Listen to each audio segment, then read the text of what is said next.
pagsabog, carjacking, murder at crime of passion, mga pangyayaring tinutukan. 5 ang patay, 13 sugatan, kabilang ang isang magkasintahang kapwa na putulan ng mga binti. Enero rin ng dukutin at paslangin ang car sales manager na si Venson Evangelista sa Cubao, Quezon At City. mga balitang sinubaybayan. Patay naman sa pananaksak at tama ng baril ang half-brother ni Senador Bong Revilla na si Ram Revilla.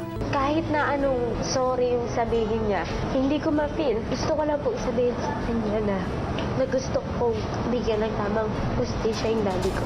I-report sa atin ni Sokko sa DZMM program host, Gas Sabelgas, para sa Basta May Nangyari, the DZMM Year-End Report. sa December 30, 2011, Biyernes, alas 4:30 ng hapon sa DZMM Radio Patrol sa Estrella at DZMM Teleradyo.